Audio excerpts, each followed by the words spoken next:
السلام علیکم ورحمۃ اللہ وبرکاتہ۔ اشہد ان لا الہ الا اللہ وحدہ لا شریک لہ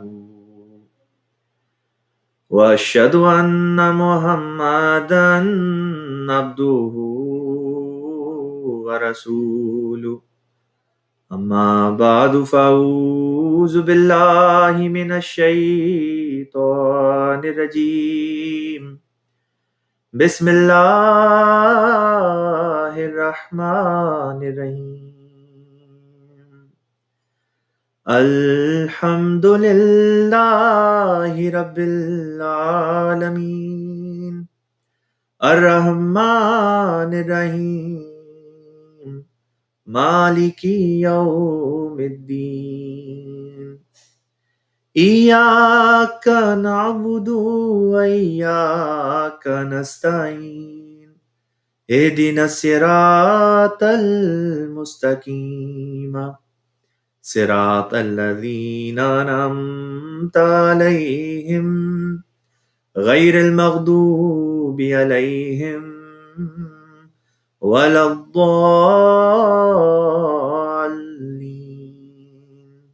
آمین۔ معزز سامعین و مشاہدین کرام، خاکسار مربی سلسلہ فرحان ربانی جماعت احمدیہ مسلمہ عالمگیر کی اس مرکزی ویب سائٹ جس کا نام ہے www.alislam.org کی طرف سے یہ جو روزانہ ایک پروگرام ہم پیش کرتے ہیں آسک این امام اردو، اس کی ایک اور نشست لے کے خاکسار آپ کی خدمت میں آج حاضر ہوا ہے۔ ہمارے مربی دوست مولانا عدنان احمد صاحب آج سفر کر رہے ہیں، لہٰذا ان کی جگہ خاکسار جو ہے اس پروگرام کو آج آپ کی خدمت میں پیش کرے گا۔ جیسا کہ آپ جانتے ہیں ہمارے اس پروگرام کا جو پیٹرن ہے وہ اس طریقے پہ اس پروگرام کو تشکیل دیا گیا ہے کہ اس کے شروع کے حصے میں ہم جماعت کی ویب سائٹ سے کوئی نہ کوئی مضمون آپ کی خدمت میں پیش کرتے ہیں، کسی موضوع پہ بات ہوتی ہے، اس کے بعد آپ کے جو بھی لائیو سوالات ہمیں موصول ہوں پھر ان سوالات کو ہم لے کے یہاں پہ آپ کا جواب دینے کی کوشش کرتے ہیں۔ چونکہ ہمارے اس پروگرام کا کل دورانیہ 30 سے 40 منٹ ہوتا ہے، لہٰذا ممکن نہیں کہ سب لوگوں کے سوالات کو ہم یہاں پہ لے سکیں، لہٰذا وہ دوست جن کا کوئی سوال اگر آج کے پروگرام میں نہ لیا جا سکے وقت کی کمی کے باعث، آپ ہمیں ای میل کر دیں۔ ہمارا ای میل ایڈریس آپ اسکرین پہ دیکھ سکتے ہیں، urdu@alislam.org۔ اس بنیادی تعارف کے بعد چلیے جو آج کا اصل موضوع ہے گفتگو کا اس کی طرف رخ کرتے ہیں۔ آج کا جو موضوع ہوگا جس کے اوپر آپ کی خدمت میں چند گزارشات انشاءاللہ تعالیٰ پیش کرنا چاہوں گا، اس کا تعلق ہے ایک ایسے اہم مسئلے کے ساتھ، ایک ایسے اہم سوال کے ساتھ جو گاہے گاہے مغربی ممالک میں اور اب تو بلکہ مشرقی ممالک میں بھی یہ سوال بار بار ہمارے سامنے جو ہے یہ اٹھایا جاتا ہے اور پیش کیا جاتا ہے۔ اس کا تعلق ہے حضور صلی اللہ علیہ وسلم اور حضرت عائشہ رضی اللہ تعالی عنہا کی شادی۔ اعتراض یہ کیا جاتا ہے کہ حضرت عائشہ رضی اللہ تعالی عنہا کی بوقت شادی عمر کیا تھی۔ بعض لوگ کہتے ہیں کہ حضرت عائشہ رضی اللہ تعالی عنہا کی بوقت شادی ان کی جو عمر تھی وہ تھی 6 برس یا 7 برس یا 9 برس۔ تو سوال یہ ہے کہ ہمیں جو صحیح روایات ہیں ان کی روشنی میں ہمیں کیا جو ہے وہ حقیقت معلوم ہوتی ہے۔ یہی سوال کسی نے خلیفۃ المسیح الخامس ایدہ اللہ تعالی بنصر العزیز کی خدمت میں پیش کیا۔ اس کا جو ایک تفصیلی جواب حضور انور ایدہ اللہ تعالی بنصر العزیز نے تحریراً عطا فرمایا، وہی آج خاکسار آپ کی خدمت میں پیش کرتا ہے۔ لہذا آپ یہ اسکرین کے اوپر جو ہے حضور انور ایدہ اللہ تعالی بنصر العزیز کا جواب جو ہے یہ آپ پڑھ سکتے ہیں، اور میں یہ ساتھ ساتھ یہ جواب جو ہے یہ پڑھ کے آپ کو سنا دیتا ہوں۔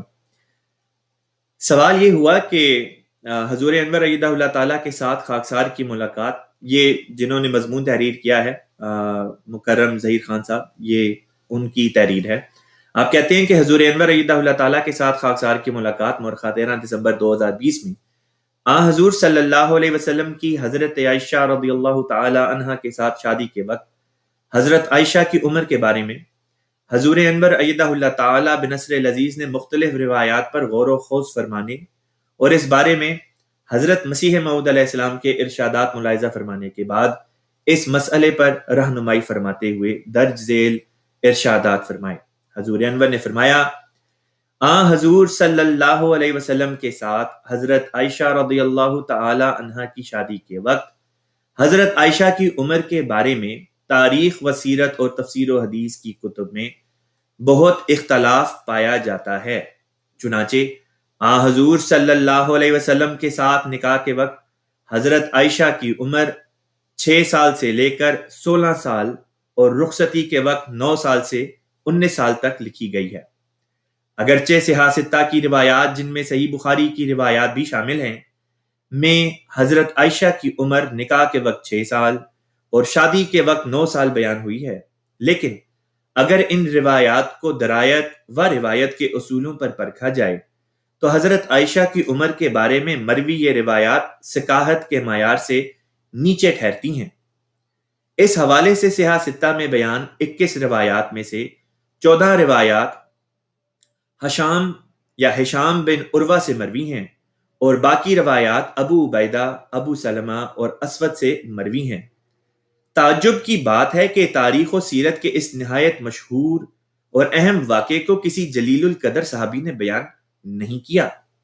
حضرت عائشہ کی کم عمری میں شادی سے متعلق پہلی بار 185 ہجری میں منظر عام پر آئی، جبکہ اس مضمون کی اکثر روایات کے راوی ہشام اور عروہ کو وفات پائے ایک عرصہ گزر چکا تھا۔ مزید یہ کہ ہشام بن عروہ، جن کی زندگی کا زیادہ عرصہ مدینے میں گزرا اور مدینے کے نامور محدث امام مالک رحمہ اللہ ان ہشام بن عروہ کے ایک مایہ ناز شاگرد تھے۔ اس کے باوجود آپ کی تالیف کردہ کتاب موطا امام مالک میں اس روایت کا کوئی ذکر نہیں۔ اپنی عمر کے آخری حصے میں ہشام بن عروہ جبکہ نابینا ہو چکے تھے، حافظہ کمزور ہو گیا تھا۔ جرح و تعدیل کے ماہرین کے مطابق انہیں وہم اور نسیان کے امراض لاحق ہو چکے تھے۔ اس وقت جب وہ کوفہ چلے گئے تو وہاں انہوں نے پہلی مرتبہ یہ روایت بیان کی، اور جس شخص سے روایت بیان کی اس نے بھی ان کی وفات کے بعد قریباً 40 سال کا مزید انتظار کیا اور پھر اس روایت کو بیان کیا تاکہ کسی قسم کی تائید و تردید کا سوال ہی نہ اٹھ سکے۔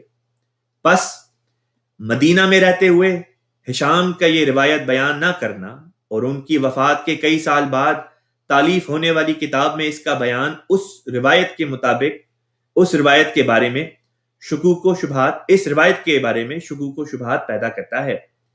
یہ امکان ہے کہ خاندان اہل بیت اور خصوصاً حضرت عائشہ صدیقہ رضی اللہ تعالی عنہا کے کردار کو نشانہ بنانے کی خاطر یہ روایت گھڑی گئی ہو، تاکہ ثابت کیا جا سکے کہ وہ زوجہ مطہرہ جس کے بارے میں حضور صلی اللہ علیہ وسلم کا فرمان تھا کہ اس سے دین سیکھو، اس کی حضور صلی اللہ علیہ وسلم سے کم عمری میں شادی، جبکہ وہ ابھی سہیلیوں اور گڑیوں سے کھیلتی تھیں، نیز ابھی وہ اپنے بچپن میں ہی تھیں کہ حضور صلی اللہ علیہ وسلم کی وفات ہو گئی، اس سے کیا دین سیکھا جا سکتا ہے؟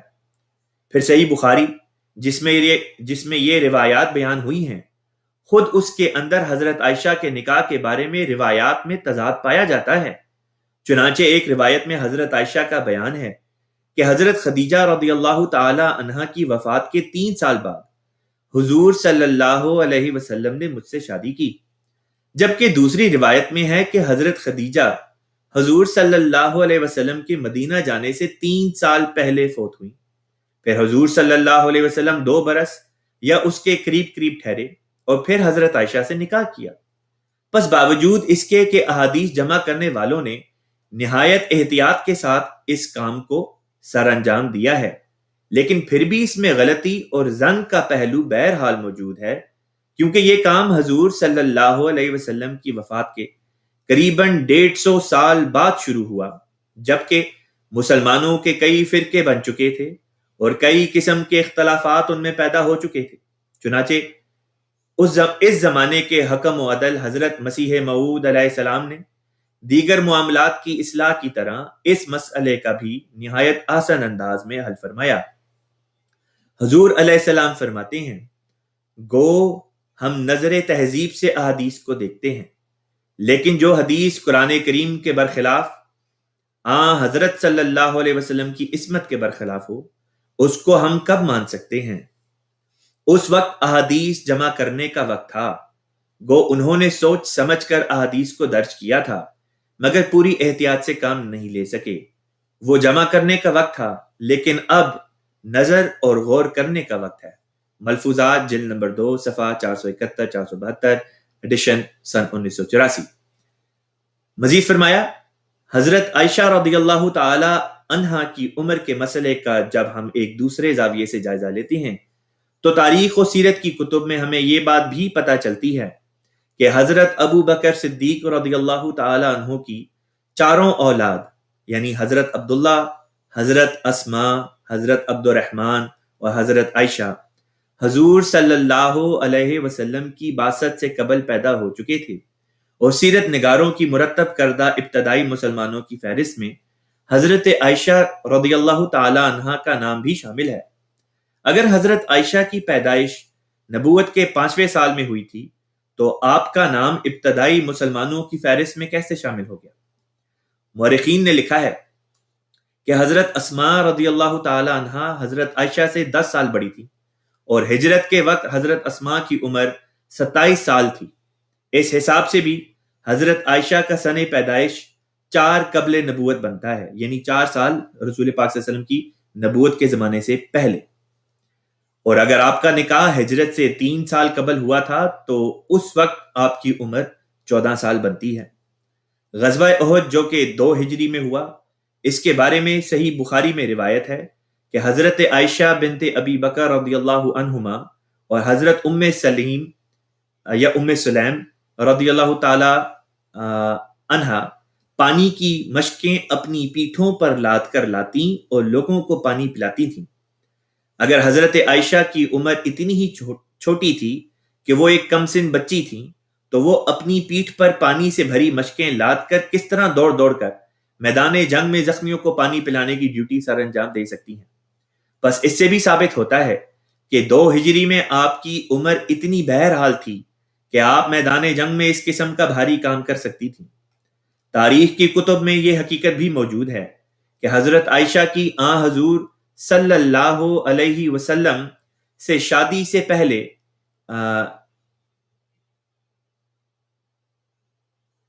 جبیر بن مطعم سے منگنی ہوئی تھی۔ اس وقت میں آپ کی منگنی کا ہونا بتاتا ہے کہ آپ کی عمر 6 سال نہیں تھی، خصوصاً اس لیے بھی کہ جب حضور صلی اللہ علیہ وسلم کی طرف سے حضرت ابو بکر صدیق کو حضرت عائشہ کے لیے رشتے کا پیغام ملا تو حضرت ابو بکر صدیق نے جبیر بن مطعم سے حضرت عائشہ کی رخصتی لینے کے بارے میں دریافت کیا۔ اس طرف سے انکار پر وہ رشتہ ختم ہو گیا، اور پھر حضور صلی اللہ علیہ وسلم سے حضرت عائشہ کا نکاح عمل میں آیا۔ حضرت ابو بکر صدیق کا جبیر بن مطعم سے رخصتی کا کہنا ثابت کرتا ہے کہ حضرت عائشہ کی عمر اس وقت 6 سال ہرگز نہیں تھی، بلکہ آپ اس وقت بھی شادی کی عمر کو پہنچ چکی تھی۔ حضرت مسلم موعود رضی اللہ تعالی عنہ نے اپنے محققانہ انداز کے مطابق حضرت عائشہ کی عمر کے بارے میں مروی روایات کا بنظر غور جائزہ لینے کے بعد جو نتیجہ نکالا ہے اس کے مطابق آپ نے شادی کے وقت حضرت عائشہ کی عمر 13-14 سال قرار دی ہے، اور یہی درست عمر ہے۔ اس لحاظ سے حضور صلی اللہ علیہ وسلم کی وفات کے وقت حضرت عائشہ کی عمر 21-22 سال بنتی ہے، جو دینی علم کے حصول کی تکمیل اور آگے لوگوں کو تعلیم دینے کی بہترین عمر بنتی ہے۔ اس زمانے کے حکم و عدل سیدنا حضرت مسیح موعود علیہ السلام نے حضرت عائشہ کی حضور صلی اللہ علیہ وسلم کے ساتھ شادی کے وقت آپ کی 9 برس عمر کے متعلق روایات کو کلیتاً رد فرمایا ہے۔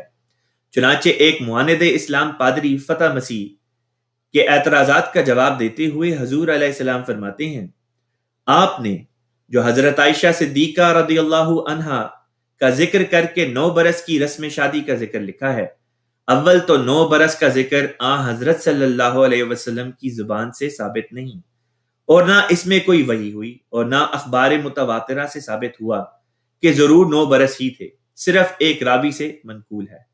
کتاب کا حوالہ ہے نور القرآن نمبر 2، روحانی خزائن جلد نمبر 9، صفحہ نمبر 377۔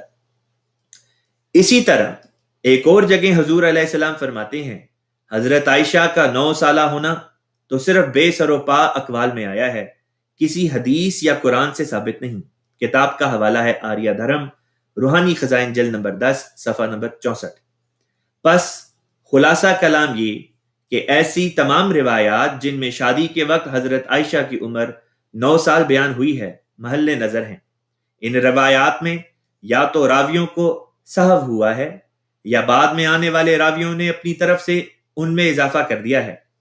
تاریخ و سیرت کی کتب پر غور کرنے سے بخوبی ثابت ہوتا ہے کہ حضرت عائشہ رضی اللہ تعالی عنہا کی شادی کے وقت ایک معقول عمر تھی، جس عمر میں قریش عموماً اپنی بچیوں کی شادیاں کیا کرتے تھے۔ یہ شادی اس وقت عرب کے ماحول میں نہ تو کوئی خاص قابل ذکر استثناء لیے ہوئے تھی اور نہ ہی ایسی قابل اعتراض کیفیت اس میں تھی کہ منافقین و کفار اس پر اعتراض یا طعن و تشنیع یا حیرت و استعجاب کی انگلی اٹھاتے۔ تو یہاں پہ اس سوال کا بڑا مدلل اور مفصل جواب بیان فرمودہ سیدنا خلیفۃ المسیح الخامس ایدہ اللہ تعالی بنصر العزیز آپ کی خدمت میں پیش کیا گیا ہے، اس امید کے ساتھ کہ وہ لوگ جن کے ذہنوں میں یہ سوال اٹھتا ہے ان کو ایک تسلی بخش جواب حضور انور ایدہ اللہ تعالی بنصر العزیز کی اس تحریر سے مل گیا ہوگا۔ اب اس کے بعد آپ لوگوں کی طرف سے جو بھی سوالات اور پیغامات موصول ہو رہے ہیں ان کی طرف چلتے ہیں۔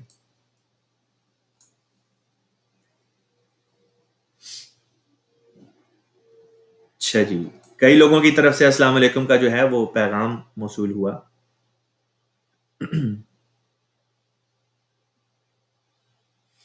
اچھا جی،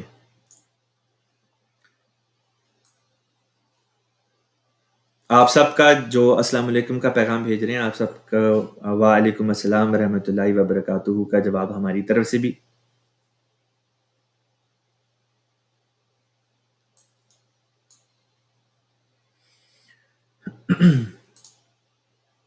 سوال آیا ہے کہ جی اسلام میں، ثانیہ صاحبہ کی طرف سے سوال ہے، اسلام میں سلیو گرل کو پردہ کیوں نہیں کرنا الاؤڈ تھا؟ یہ آپ نے کہاں سے استنباط کیا ہے کہ جو اسلام کے اول دور میں جو لونڈیاں ہوتی تھیں یا جو خادمائیں تھیں وہ پردہ نہیں کرتی تھیں؟ اس بات کا آپ حوالہ دے دیں، کیونکہ اسلامی تعلیم تو اللہ تعالیٰ نے مومن کو بیان کر کے بیان کر دی، وہاں پہ یہ نہیں لکھا کہ جو لونڈیاں ہیں یا جو غلام عورتیں ہیں ان کے لیے پردہ نہیں، پردہ تو معاشرے میں سب کے لیے ہوتا ہے۔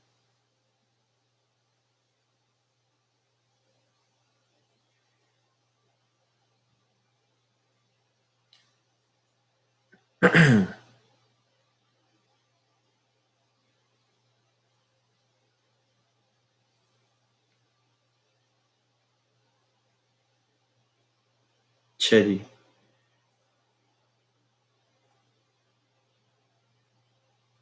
سوال آیا ہے مبین رانا صاحب کا، یہ الومیناٹی کیا ہے and why are they against religions? Illuminati کے بارے میں جو میں پڑھ سکا ہوں، جو ریسرچ تھوڑی بہت کی ہے اس بارے میں، اس کا خلاصہ یہ بنتا ہے کہ جب یورپ میں سائنسدانوں نے ترقی کی، سائنس نے ترقی کی، مثلا گیلیلیو گلیلی ایک بہت بڑے سائنسدان گزرے ہیں اور وہ عیسائی چرچ کے ساتھ منسلک بھی تھے۔ جب انہوں نے یہ نقطہ پیش کیا کہ ہماری دنیا جو ہے اس کے ارد گرد دوسرے سیارے نہیں گھومتے، چاند ستارے اس کے ارد گرد نہیں گھومتے، بلکہ ہمارا جو یہ پلانٹ ہے، ہماری جو یہ دھرتی ہے، زمین ہے، یہ سورج کے گرد گھومتی ہے۔ تو اس سے پہلے جو یورپ میں چرچ تھی، کیتھولک چرچ، ان کا یہ عقیدہ تھا کہ جی ساری کی ساری کائنات کا جو مرکز ہے وہ یہ دنیا ہے، لہٰذا تمام کائنات میں سیارے وغیرہ جو ہیں وہ سارے زمین کے گرد گھومتے ہیں۔ اب گیلیلیو گلیلی نے جو بھی تحقیق اپنی پیش کی، سائنسی تحقیق، وہ موجودہ چرچ کے جو بیانات تھے اس کے خلاف جاتی تھی، لہٰذا بجائے اس کے کہ چرچ جو تھی وہ ان کی بات کو، ان کے دلائل کو سنتی، چرچ نے ان کے اوپر فتویٰ لگا دیا کہ یہ تو جی زندیق ہو گئے ہیں، کافر ہو گئے ہیں اور ان کو سزا دی جائے۔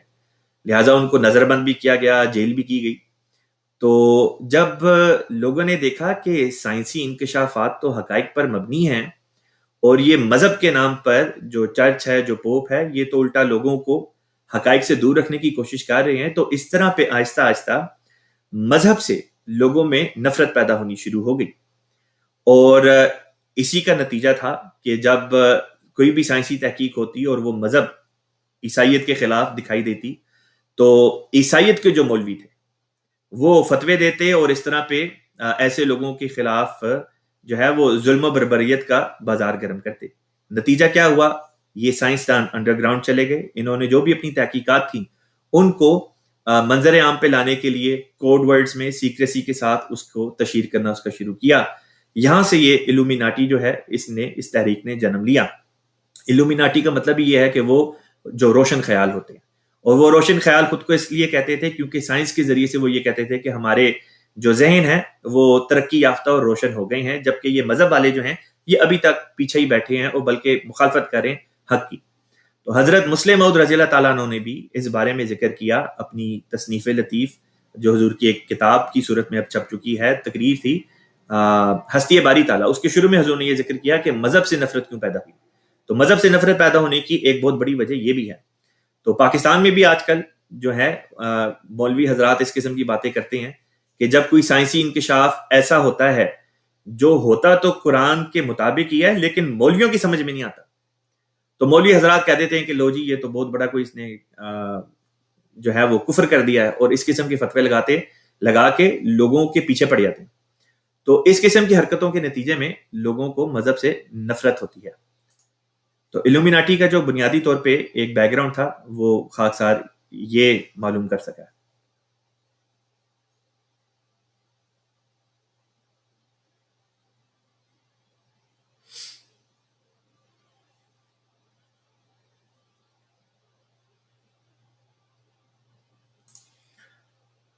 تربیت سے ایک سوال آیا ہے اسماعیل صاحب کا. آپ کہتے ہیں کہ جی السلام علیکم ورحمۃ اللہ. وعلیکم السلام. میرا سوال یہ ہے کہ ماں باپ کا اپنے بچوں سے اس طرح بات کرنا کہ ان کے بچوں کو بہت برا لگے، جس کی وجہ سے وہ بچہ بھی ان سے غصے سے بات کرے،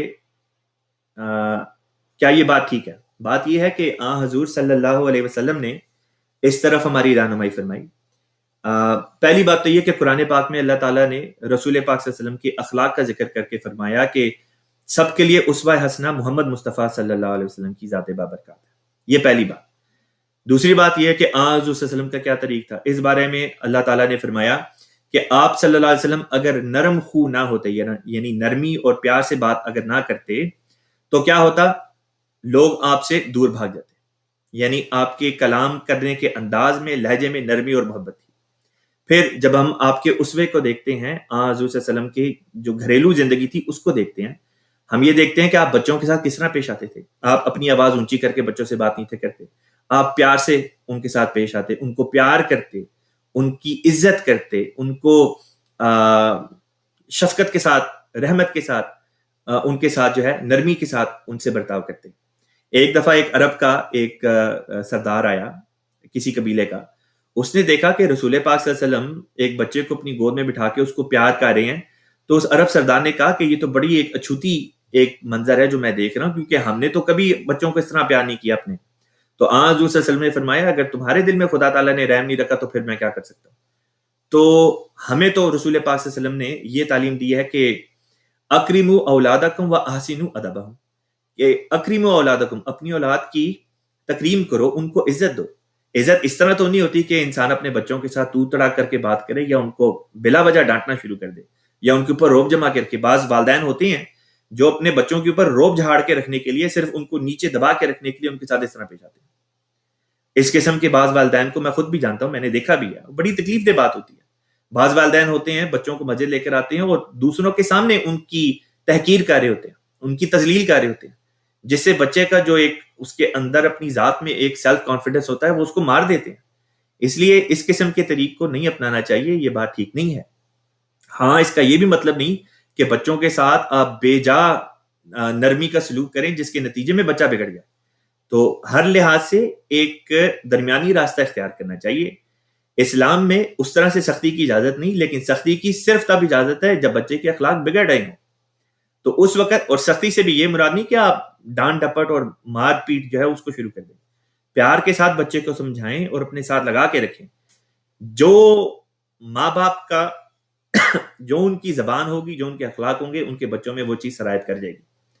اگر آج آپ کی زبان سخت ہے، وہی زبان آپ کے بچوں نے اختیار کر لینی ہے. اگر آج آپ کی زبان، آپ کے اخلاق اچھے ہیں، وہی چیز آپ کے بچوں میں بھی آ جائے گی. آگے چلتے ہیں اگلے سوال کی طرف.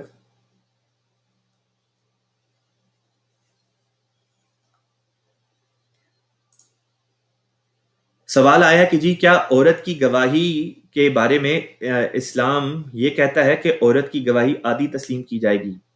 عورت کی گواہی کے بارے میں کہیں پہ بھی یہ نہیں آتا کہ عورت کی گواہی جو ہے وہ آدھی تسلیم کی جاتی ہے.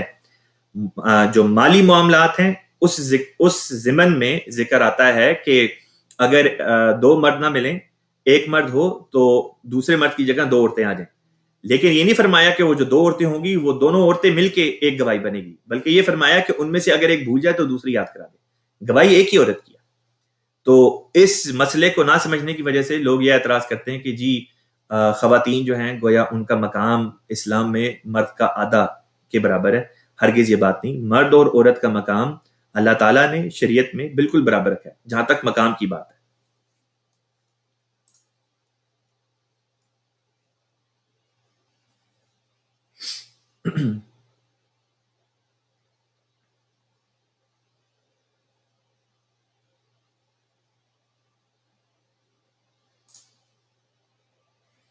مولو صاحب کی طرف سے سوال آیا ہے کہ جی السلام علیکم. وعلیکم السلام. کیا کوئی ایسی غزوہ یا جنگ ہے جس میں حضرت امام حسین رضی اللہ تعالیٰ عنہ نے یا امام حسن رضی اللہ تعالیٰ عنہ نے اسلامی فوج کے ساتھ حصہ لیا ہو؟ بہت سی جنگوں میں حصہ لیا ہوا ہے. حضور صلی اللہ علیہ وسلم کے دور میں حضرت امام حسن اور حضرت امام حسین رضی اللہ عنہما دونوں یہ جو امام تھے یہ تو بچے تھے، ان کے بچپن کا دور تھا، اس میں تو وہ حصہ نہیں تھے لے سکتے. لیکن جب جوان ہوئے تو پھر انہوں نے باقاعدہ حصہ لیا. حضرت عثمان رضی اللہ تعالیٰ عنہ کی خلافت کے دور میں نوجوان ہو چکے تھے اور باقاعدہ انہوں نے ایک وقت میں اس وقت کے جو خلیفہ تھے حضرت عثمان، ان کی حفاظت کے اوپر پہرے پہ بھی یہ کھڑے ہوئے مسلح ہو کے. اسی طرح حضرت علی رضی اللہ تعالیٰ عنہ کے دور خلافت میں جو بعض جنگیں ہوئیں ان میں بھی یہ دونوں امام جو تھے یہ انہوں نے حصہ لیا. پھر حضرت حضرت علی رضی اللہ تعالیٰ عنہ کی شہادت کے بعد کا جو زمانہ آتا ہے جس میں حضرت امام حسن کا دور ہے، پھر حضرت امیر معاویہ کا دور آتا ہے، اس میں بھی بعض جنگوں میں ان بزرگان نے حصہ لیا. مثلا ایک جنگ کا ذکر آتا ہے جو حضرت امیر معاویہ کے دور میں ہوئی، غالباً قسطنطنیہ میں، کانسٹینٹینوپل میں جو جنگ ہوئی، جس کے بارے میں یہ روایت تھی کہ جو وہ قافلہ یا وہ مسلمانوں کا لشکر جو اس میں حصہ لے گا اللہ تعالیٰ ان کو معاف فرما دے گا. تو وہ جو جنگ تھی وہ حضرت امیر معاویہ کے دور میں ہوئی اور باقاعدہ جو اس وقت بڑے بڑے صحابہ موجود تھے بشمول حضرت امام حسین رضی اللہ تعالیٰ عنہ، غالباً حضرت امام حسن کی شاید اس وقت تک جو ہے وہ شاید شہادت جو ہے وہ ہو چکی تھی یا وفات ہو چکی بھی تھی. تو امام حسین کا باقاعدہ اس میں ذکر آتا ہے کہ آپ نے اس جنگ میں بھی جو ہے وہ حصہ لیا.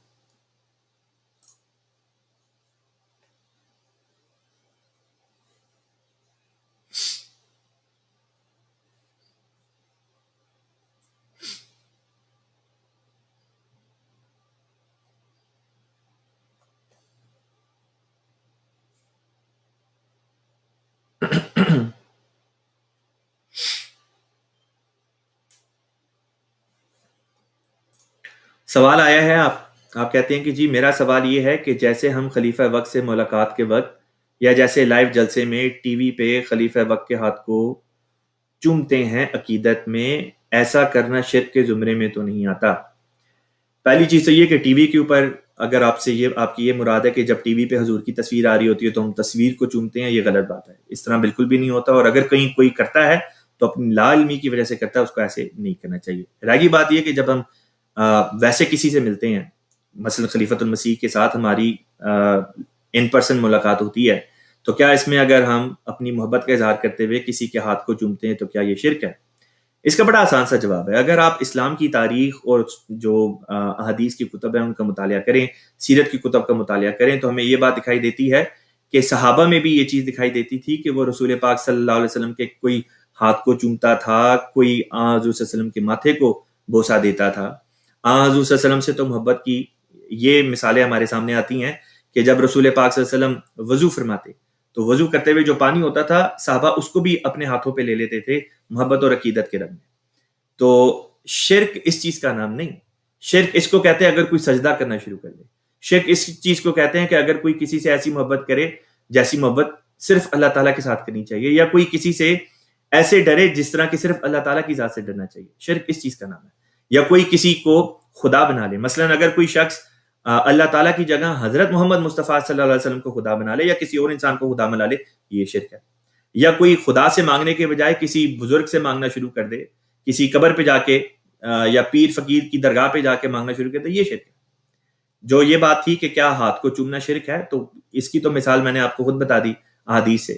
اسی طرح حضور صلی اللہ علیہ وسلم کا بھی ذکر آتا ہے کہ حضرت رسول پاک صلی اللہ علیہ وسلم جب حضرت فاطمہ رضی اللہ تعالی عنہا سے ملتے تو آپ ان کے ہاتھ کو چومتے, اپنی بیٹی کے ہاتھ کو چومتے.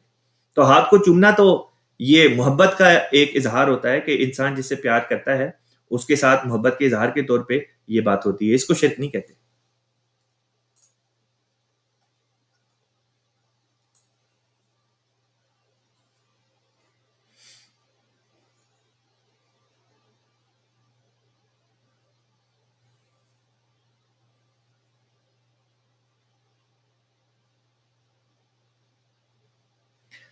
اچھا جی, میں کوشش کروں کہ آپ کے اور بھی سوال میرے سامنے آئیں.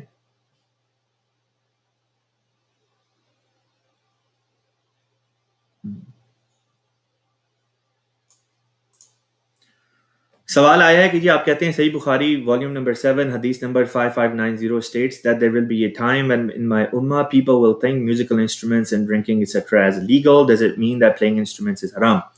سوال کیا گیا ہے کہ جی حدیث صحیح بخاری کی ہے جس میں یہ آتا ہے کہ میری امت پہ ایک ایسا دور بھی آئے گا جس میں میری امت کے بعض لوگ یہ خیال کریں گے کہ جیسے شراب خوری اور گانا بجانا جو ہے یہ جائز ہے. بات یہ کہ رسول پاک صلی اللہ علیہ وسلم کا فتویٰ ہمارے سامنے موجود ہے. جس حدیث کا آپ حوالہ دے رہے ہیں غالباً اسی حدیث میں یا کسی اور حدیث میں یہ بھی الفاظ آتے ہیں. آپ صلی اللہ علیہ وسلم نے فرمایا کہ یہ جو چیزیں ہیں یہ شیطان کے آلے ہیں, یعنی شیطان اس کے ذریعے سے لوگوں کو بہکاتا ہے. شراب کی ممانعت کا تو خود اللہ تعالیٰ نے قرآن پاک میں ذکر فرما دیا. رہ گئی میوزیکل انسٹرومنٹس, تو یہ تو ان چیزوں میں آ جاتی ہے جو لغو ایک چیز ہوتی ہے. ہاں اگر کوئی اس کو بطور پیشہ اپناتا ہے تو وہ بہرحال غلط کرتا ہے, لیکن اگر کوئی شخص ذاتی انٹرٹینمنٹ کے لیے خود ہی کوئی چیز بجا لیتا ہے تو اس کے اوپر اس طرح سے ہمیں اعتراض وغیرہ نہیں کرتے. لیکن بہرحال جہاں تک بات ہے ان چیزوں سے اجتناب کی, تو بہرحال ان چیزوں سے اجتناب ہی بہتر ہے.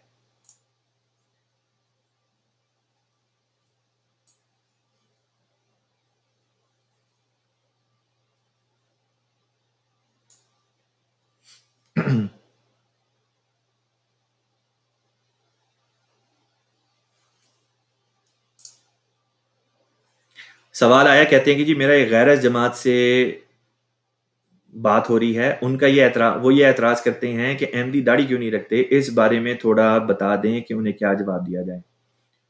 بھائی جو احمدی داڑھی نہیں رکھتا آپ اس سے سوال کریں, میری تو داڑھی ہے, میں تو داڑھی رکھتا ہوں. میں جتنے احمدیوں کو جانتا ہوں جن کی عمر ہے داڑھی رکھنے کی, ان سب کی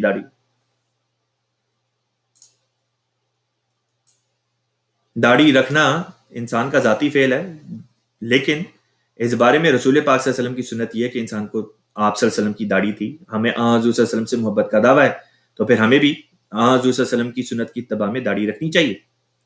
ٹھیک ہے, بعض لوگ لمبی داڑھی نہیں رکھتے, بعض لوگوں کو پورا خط نہیں آتا, بعض لوگ فرینچ کٹ رکھ لیتے ہیں, جو بھی ہو, لیکن کچھ نہ کچھ داڑھی انسان کو ضرور رکھنی چاہیے. اور داڑھی رکھنے کی ایک بنیادی حکمت یہ بھی ہے کہ اس کے نتیجے میں مرد اور عورت میں ایک واضح طور پہ ایک فرق قائم ہو جاتا ہے. ظاہری بناوٹ کے لحاظ سے, ظاہری اپیئرنس کے لحاظ سے بھی ایک فرق قائم ہو جاتا ہے کہ یہ مرد ہے, مرد کی شناخت ہے, اور جن کی داڑھی نہیں ہوتی عام طور پہ معاشرے میں وہ خواتین ہوتی ہیں جن کی داڑھی نہیں ہوتی.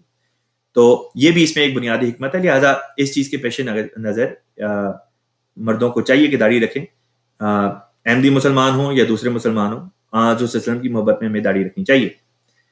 اگلا سوال آیا ہے حامد صاحب کی طرف سے. آپ کہتے ہیں کہ جی حضرت عائشہ رضی اللہ تعالیٰ عنہا کی وفات کس طرح ہوئی؟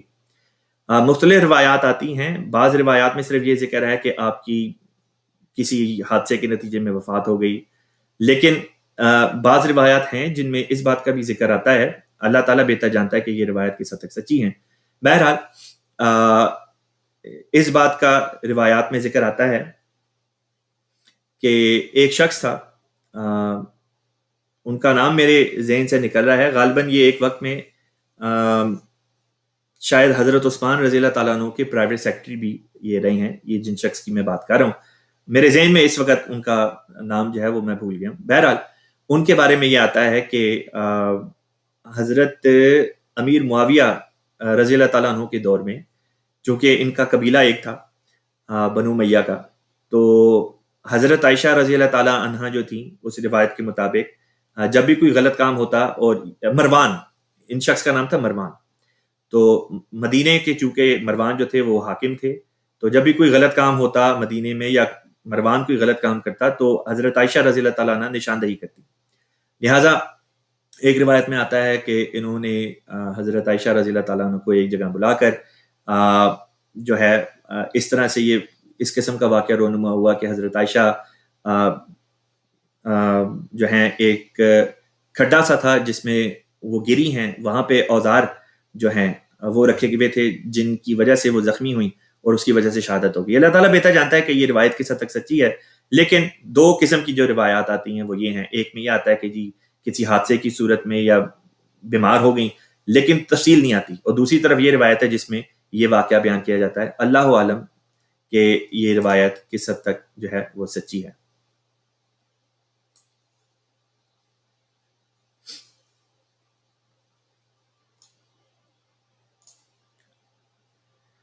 ثانیہ صاحبہ کہتی ہیں کہ جی ex Muslim movement is growing, ٹھیک ہے، بڑی اچھی بات ہے، ex Muslim movement is growing, so is Islam, so is Ahmadiyya Muslim community, Ahmadiyya Muslim community is growing at much faster rate. Ahmadiyya Muslim Jamaat جو ہے وہ آپ کے بڑھنے کے ریٹ سے بہت زیادہ تیز رفتار سے پھیل رہی ہے۔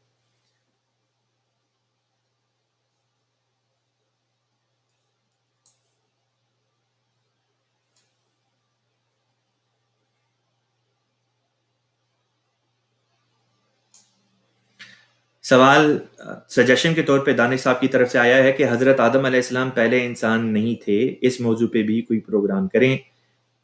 ٹھیک ہے جی، انشاءاللہ تعالیٰ اگلا کوئی پروگرام اس موضوع کے اوپر انشاءاللہ تعالیٰ کر دیں گے، نو پرابلم۔ لیکن یہاں پہ میں یہ بتاتا چلوں کہ اسلام کے مطابق، ہماری شریعت کے مطابق، تاریخ کے مطابق، حضرت آدم علیہ السلام پہلے انسان نہیں تھے، آپ سے پہلے بھی انسانیت کا دور چلتا رہا ہے، اور ہمارے اس دور میں جو تہذیب کا دور ہے، اس کے شروع میں جو انسان تھے ان میں سے ایک کو اللہ تعالیٰ نے لوگوں کو لیڈ کرنے کے لیے چن لیا، اس وجود کو اللہ تعالیٰ نے نام آدم دیا۔ تو اس طرح کے آدم کے دور کئی ہزار دفعہ گزر چکے ہیں۔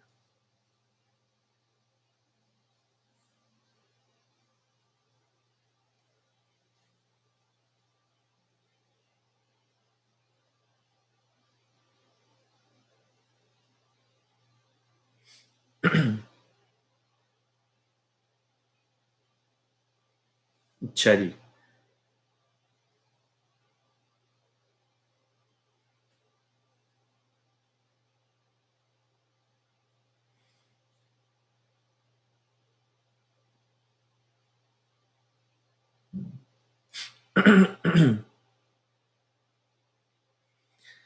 ثانیہ صاحبہ کہتی ہیں احمدی کی تو کوئی عزت نہیں کرتا پاکستان میں۔ بات یہ کہ لوگ عزت کریں نہ کریں اس سے کوئی فرق نہیں پڑتا، سچائی کی لوگ مخالفت کرتے ہیں، اگر لوگ سچائی کی مخالفت کر رہے ہیں تو اس سے سچائی غلط تو ثابت نہیں ہو جاتی۔ اچھا جی، ہم اپنے پروگرام کے بالکل آخری حصے میں چل رہے ہیں، 40 منٹ ہونے والے ہیں۔ میں کوشش کر رہا ہوں اگر آپ کی طرف سے کوئی سوال مجھے دکھائی دے جائے۔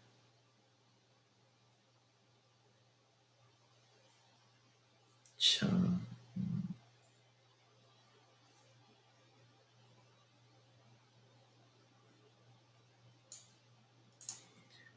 سوال آیا ہے، آپ کہتی ہیں کہ جی کیا ہم امید رکھ سکتے ہیں کہ اگر احمدی مسلمان ایسے ہی ہر ٹاپک کو ڈیٹیل سے بتاتے رہیں تو مولویوں کے دل صاف ہو جائیں گے؟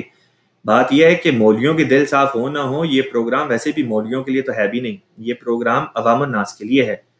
اکثر مولوی حضرات جن کا کھانا پینا، جن کی نوکری مذہب کے ساتھ جڑی ہوئی ہے اس رنگ میں کہ اگر وہ جماعت احمدیہ کے خلاف نہیں بات کرتے، لوگوں کو نہیں اکساتے، بھڑکاتے نہیں، فتنہ فساد نہیں پھیلاتے، تو ان کے جو الاؤنس ہے وہ بند ہو جائیں.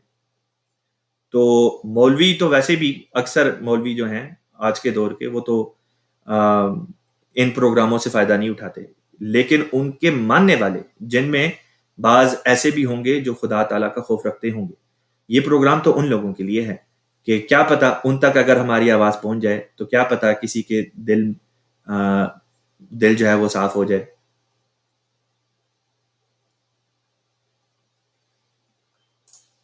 سوال آیا ہے کیا فرض نماز میں اپنی زبان میں دعا کر سکتے ہیں اور کرنی چاہیے؟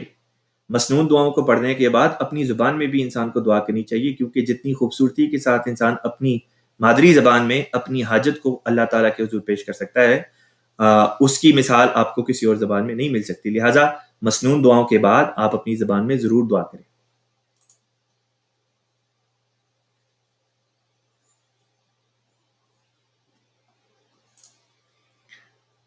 ثانیہ صاحبہ کہتی ہیں کہ احمدی اور باقی سارے فرقوں میں کیا ڈفرینٹ ہے؟ بنیادی طور پہ تو یہ بات سمجھا دوں، باقی سارے فرقے یہ کہتے ہیں کہ اللہ تعالیٰ 1400 سال پہلے بولتا تھا، اب نہیں بولتا، اور یہ کہ اللہ تعالیٰ اس بات پر اب قادر نہیں کہ جو پہلے نشان دکھاتا تھا اب بھی دکھا سکے.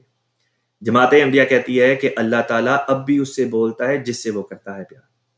اور جماعت احمدیہ اب بھی یہ دعویٰ کرتی ہے کہ اگر آپ چاہتے ہیں، آپ کو خدا کی ہستی کے دلائل چاہیے، ہم آپ کو دیتے ہیں، ہم آپ کو خدا تعالیٰ کی ہستی کے دلائل دیتے ہیں.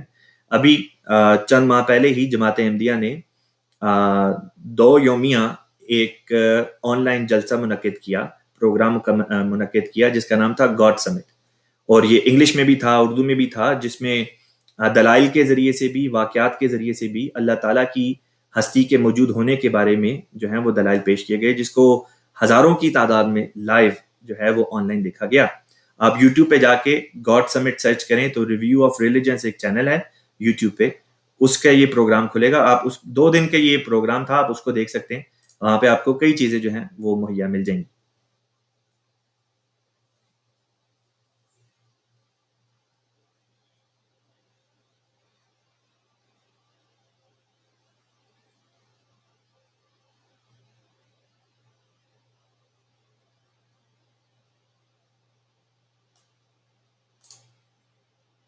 سوال آیا ہے، کہتے ہیں کہ جی آج کل human rights U S A میں small age mother situation abortion cases, آپ اس ایج میں میرج کو کیسے ڈیفینڈ کرتے ہیں ایون ان مسلم کنٹری؟ بات یہ ہے کہ اس طرح سے ڈیفینڈ کرتے ہیں کہ جس چیز کو اللہ تعالیٰ نے قابل اعتراض نہیں بنایا اس کو ہم کس طرح قابل اعتراض بنا سکتے ہیں؟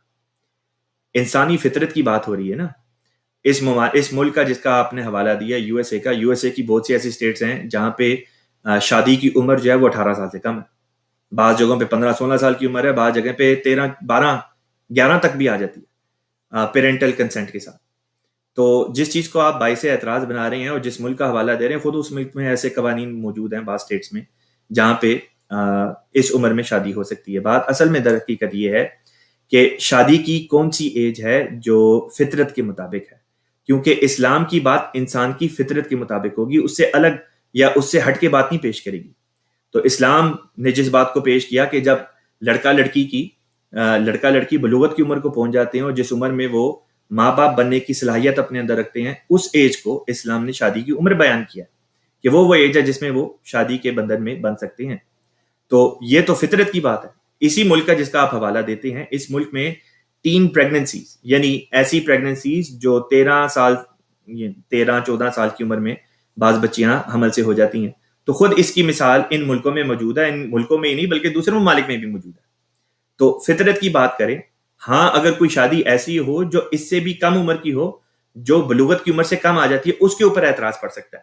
لیکن وہ ایج جس کو بلوغت کے ساتھ اللہ تعالیٰ نے خود جوڑ دیا، نیچر نے خود ثابت کر کے دکھا دیا، اس کے اوپر اعتراض کرنا تو غلطی ہے.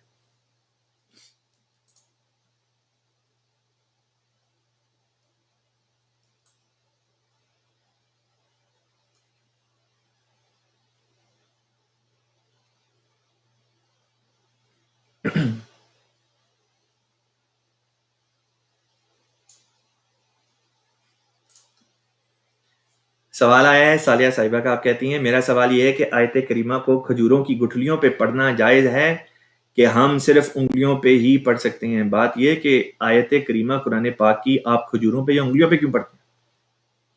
آپ قرآن پاک سے دیکھ کے پڑھیں یا اپنے حافظے سے پڑھیں، اس میں کھجور کی گٹھلی کا کہاں سے سوال آ گیا؟ کیا رسول پاک صلی اللہ علیہ وسلم نے کبھی ایسا کیا؟ کیا خلفائے راشدون نے کبھی ایسا کیا؟ کیا کسی صحابی نے ایسا کیا؟ کیا کسی تابعی نے ایسا کیا؟ کیا کسی تبع تابعی نے ایسا کیا؟ ہرگز نہیں کیا. یہ تو بعد میں مولویوں کی پیداوار ہے، اس لیے مولویوں کو چھوڑیں اور حقیقی اسلام کی پیروی کریں.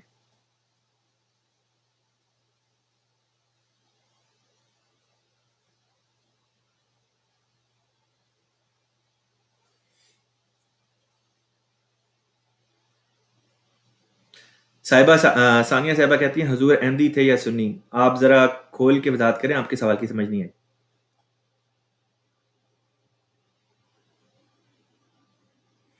اسلام میں اتنا فرق کیوں ہے؟ صرف مسلم نہیں بول سکتے خود کو. بات یہ ہے کہ تمام مذاہب کے اندر اختلاف ہوتا ہے. یہودیوں کے کئی فرقے بن گئے، عیسائیوں کے 1000 سے اوپر فرقے بن گئے، مسلمانوں کے کئی فرقے بن گئے. ہر فرقہ اپنی اپنی تشریح کے مطابق، توجیہ کے مطابق انہوں نے اپنے نام جو ہیں وہ رکھ لیے. ورنہ کہتے سب کو، ہر بندہ خود کو مسلمان ہی کہتا ہے. آپ شیعہ سے پوچھیں مسلمان کون ہے، وہ کہے گا میں مسلمان. آپ احمدیوں سے پوچھیں گے کہ مسلمان کون ہے، احمدی کہیں گے ہم مسلمان ہیں. آپ بریلویوں سے پوچھیں گے مسلمان کون ہے، تو بریلوی کہیں گے ہم مسلمان ہیں. سب کا دعویٰ اسلام ہی کا ہے. آگے یہ جو چھوٹی یہ سیکنڈری علامت جو لگائی کہ کوئی شیعہ مسلم ہے، کوئی بریلوی ہے، کوئی دیوبندی ہے، وہ اپنے مذہب یا اپنے مسلک کی جو تشریح ہے اس کو بیان کرنے کے لیے.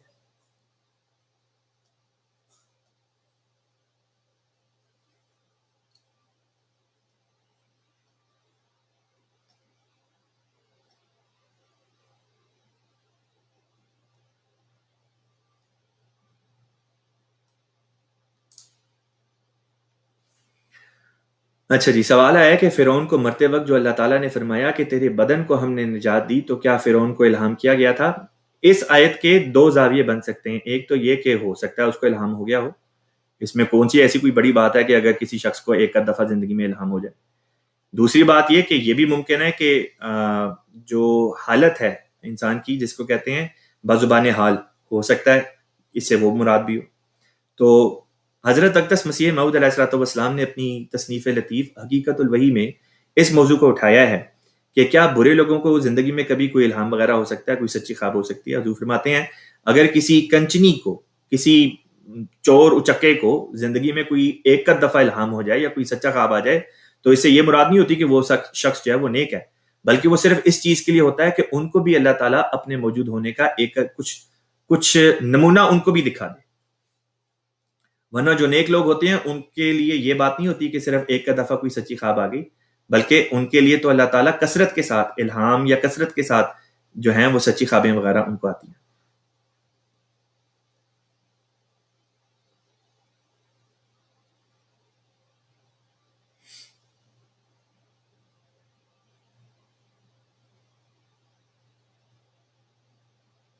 اچھا جی. زیادہ تر تو آپ لوگوں کے کامنٹس وغیرہ ہیں، سوالات کم ہی ہیں.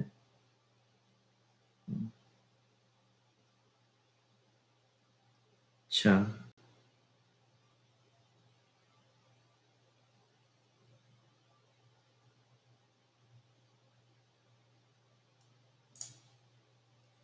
سوال آیا ہے بشارہ صاحب کی طرف سے. آپ کہتے ہیں کہ جو اخبار بدر ہے ان پہ قرآن کریم کی آیات لکھی ہوتی ہیں جو ہمارے پاس بہت اکٹھے ہو جاتی ہیں، ہمیں ان کا کیا کرنا چاہیے؟ بات یہ ہے کہ اگر آپ نے ان کو ڈسپوز کرنا ہے تو ان کو شریڈ کر کے تو پھر ڈسپوز کریں. یہ طریق ٹھیک نہیں کہ کسی چیز کے اوپر قرآن پاک کی آیت لکھی ہو تو اس کو اسی طرح جو ہے وہ آپ ڈسپوز کر دیں، یا آپ جلا دیں، یا پھر آپ یہ کریں کہ آپ اس کو پراپرلی شریڈ کر کے تو پھر ڈسپوز کریں، یا آپ لوکل مسجد کو پرووائڈ کر دیں، وہ اپنی لائبریری میں رکھ لیں گے.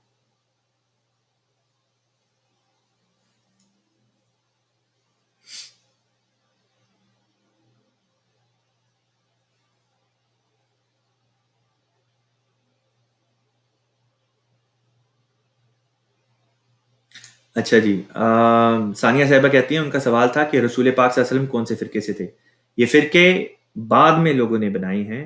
حضور صلی اللہ علیہ وسلم کی زندگی میں تو کوئی فرقہ نہیں تھا، اور خود حضور صلی اللہ علیہ وسلم کی یہ پیشن گوئی تھی جو اپنے وقت پہ پوری ہو گئی. اگر رسول پاک صلی اللہ علیہ وسلم سچے نہ ہوتے تو ان کی یہ پیشن گوئی کیسے پوری ہوئی؟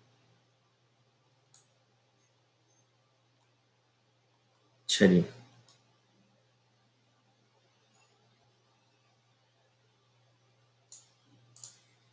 سوال آیا ہے کہ جی جماعت احمدیہ کا حضرت امیر معاویہ رضی اللہ تعالیٰ عنہ کے بارے میں کیا خیال ہے، جبکہ وہ ایک صحابی بھی تھے اور انہوں نے اپنے بیٹے کو بطور اپنا جانشین جو ہے وہ چن لیا تھا۔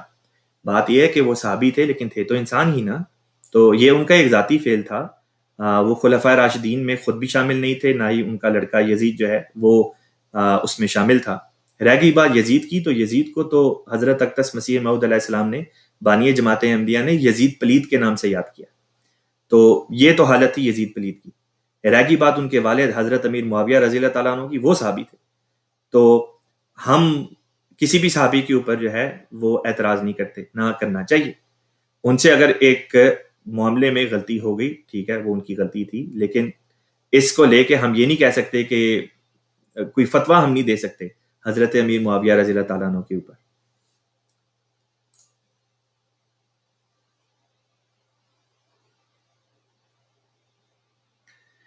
سائرہ صاحبہ کہتی ہیں کہ اگر آپ یہ کہتے ہیں کہ حضور صلی اللہ علیہ وسلم کے وقت میں کوئی فرقہ نہیں تھا تو پھر آپ کو بھی حضور صلی اللہ علیہ وسلم کو فالو کرنا چاہیے۔ بات یہ ہے کہ آپ کی بات بالکل صحیح ہے، ہم سب مسلمانوں کو رسول پاک صلی اللہ علیہ وسلم کی بات کے اوپر عمل کرنا چاہیے۔ اسی رسول پاک صلی اللہ علیہ وسلم نے یہ بھی فرمایا کہ آخری زمانے میں جب اتنے فرقے ہو جائیں گے تو ایک جماعت ایسی اٹھے گی جن کا ایک امام ہوگا، اور ان کے ساتھ وہی سلوک کیا جائے گا جو میرے ساتھ اور میرے صحابہ کے ساتھ کیا جاتا ہے۔ حضور صلی اللہ علیہ وسلم جب کلمہ پڑھتے تو حضور صلی اللہ علیہ وسلم اور آپ کے صحابہ کے اوپر پتھر برسائے جاتے، آپ کو کلمہ پڑھنے سے منع کیا جاتا۔ آپ کے صحابہ جو تھے ان کو مکے کی تپتی ریگستانی زمین کے اوپر گھسیٹا جاتا، قسم قسم کی تکلیف دی جاتی۔ تو یہ تمام تر سلوک تو حضور صلی اللہ علیہ وسلم اور آپ کے صحابہ کے ساتھ کیا گیا۔ تو اس دور میں وہ کون سے مسلمان ہیں جن کو کلمہ روکنے سے پڑھنے سے منع کیا جاتا ہے؟ وہ احمدی مسلمان۔ پھر حضور صلی اللہ علیہ وسلم نے یہ بھی فرمایا کہ ان کی نشانی یہ ہوگی، آپ اس وقت کے زمانے کے ان مسلمانوں کو جن کی جماعت ہوگی، آپ ان کو اس طرح سے بھی جان سکتے ہیں کہ ان کا امام ہوگا۔ اس وقت جماعت احمدیہ کا ایک امام ہے۔ امام سے مراد وہ نہیں جو مسجدوں میں امام و صلاۃ مولوی مقرر ہو جاتے ہیں، یہاں پہ امام سے مراد امام مہدی ہے، اور امام مہدی کے متعلق یہ بیان کیا گیا ہے روایات میں کہ امام مہدی کا آگے سے امام مہدی کے آنے کے بعد ایک نظام خلافت شروع ہو جائے گا۔ پوری مسلم دنیا میں اس وقت صرف ایک جماعت ہے جو کہتی ہے کہ ہمیں اللہ کے فضل سے خلافت قائم ہے۔ اللہ تعالیٰ نے قرآن پاک کی سورہ نور کی آیت نمبر 56 میں بھی اس مضمون کو بیان فرمایا، آپ کھول کے وہاں سے بھی پڑھ سکتی ہیں۔ تو ہم تو حضور صلی اللہ علیہ وسلم کے حکم کے مطابق احمدی۔ حضور صلی اللہ علیہ وسلم نے فرمایا جب امام مہدی ظاہر ہوگا، یہاں تک ذکر ہے کہ وہ امام مہدی کس علاقے میں آئے گا، کس زمانے میں آئے گا، اس صدی تک کا ذکر ہے کہ جس صدی میں اس نے آنا ہے۔ روایات میں رسول پاک صلی اللہ علیہ وسلم کی احادیث میں اس صدی تک کی نشاندہی کر دی کہ 14ویں صدی اسلامی ہوگی جس کے شروع پہ وہ آئے گا۔ اب 15ویں صدی کا نصف ہونے والا ہے، تقریباً 150 سال کا عرصہ آلموسٹ گزرنے والا ہے۔ تو سوال یہ ہے کہ دوسرے مسلمان ابھی تک انتظار کر رہے ہیں، ہم تو رسول پاک صلی اللہ علیہ وسلم کی بات کے مطابق، جیسے آپ نے کہا کہ ہم ان کی بات کے اوپر چلیں، ہم تو ایمان لے کر آ گئے ہیں ان کی باتوں کے اوپر، اسی لیے ہم آج احمدی مسلمان ہیں۔ احمدی کے لفظ سے دھوکہ نہیں کھانا چاہیے۔ احمدی کا لفظ صرف نشاندہی کے لیے ہے کہ ہم امام مہدی کو مان چکے ہیں، یہ ہے بس، اتنی سی بات۔ ورنہ در حقیقت خود نام احمد بھی رسول پاک صلی اللہ علیہ وسلم ہی کا ایک نام ہے۔ چلیں جی، اور بھی سوالات تو آپ لوگوں کے اور بھی ڈھیر سارے ہیں، لیکن کافی زیادہ وقت ہم نے جو ہے وہ لے لیا ہے۔ آخر میں بعض ان دوستوں کے جن کے سوالات رہ گئے ہیں، آپ سے یہ درخواست ہے آپ ہمارا ای میل ایڈریس نوٹ کر لیں اور بذریعہ ای میل ہمیں اپنے سوالات بھیجیں۔ ہمارا ای میل ایڈریس ہے urduask@alislam.org۔ اللہ کے فضل سے بعض ایسے دوست بھی آج اس پروگرام کو دیکھ رہے ہیں جو اسلام سے اس طرح سے تعلق نہیں رکھتے، یا یہ کہ اسلام پہ ان کے کوئی اعتراضات یا سوالات ہیں، یا جماعت احمدیہ سے تعلق نہیں رکھتے اور جماعت احمدیہ پہ ان کے کوئی اعتراضات یا سوالات ہیں۔ آپ کے اگر مزید سوالات وغیرہ ہیں آپ ہمیں ای میل کریں، انشاءاللہ تعالیٰ آپ کے سوالات کا ہم کوشش کر کے تسلی بخش جواب دینے کی پوری کوشش کریں گے۔ وہ دوست جو اسلام چھوڑ چکے ہیں اور اللہ تعالیٰ کی ہستی پر ایمان نہیں رکھتے، ان کے لیے جماعت احمدیہ کی مرکزی ویب سائٹ www.alislam.org سے 10 Proofs of Existence of God ایک چھوٹا سا کتابچہ ہے 30-40 صفحوں کا، وہ خاکسار تجویز کرتا ہے کہ وہ پڑھ لیں۔ اسی طرح جماعت احمدیہ کی ویب سائٹ پہ ایک کتاب ہے، اردو میں ہے، ہمارا خدا، وہ پڑھ لیں۔ اسی طرح جماعت احمدیہ کی ویب سائٹ پہ کتاب ہے جس کا نام ہے ہستی باری تعالیٰ، آپ وہ پڑھ لیں۔ یہ موٹے طور پہ میں نے 3 کتابوں کا ذکر کر دیا ہے۔ آپ کی طرف سے، دہریوں کی طرف سے پیش کیے جانے والے تمام تر اعتراضات، تمام تر سوالات جس موضوع سے بھی تعلق رکھتے ہیں، ان 3 کتابوں کے اندر ان کے جوابات موجود ہیں۔ تو آپ ان 3 کتابوں سے استفادہ کر سکتے ہیں۔ اللہ تعالیٰ ہم سب کو ان کتابوں سے استفادہ کرنے کی اللہ تعالیٰ ہم سب کو توفیق عطا فرمائے۔ اسی کے ساتھ آخر میں رسول پاک صلی اللہ علیہ وسلم کے اوپر درود شریف پڑھ کے آج کے پروگرام کو ہم ختم کرتے ہیں۔ اللہم صلی علی محمد وعلی آل محمد کما صلیت علی ابراہیم وعلی آل ابراہیم انک حمید مجید۔ اللہم بارک علی محمد وعلی آل محمد کما بارکت علی ابراہیم وعلی آل ابراہیم انک حمید مجید۔ والسلام علی من اتبع الہدی۔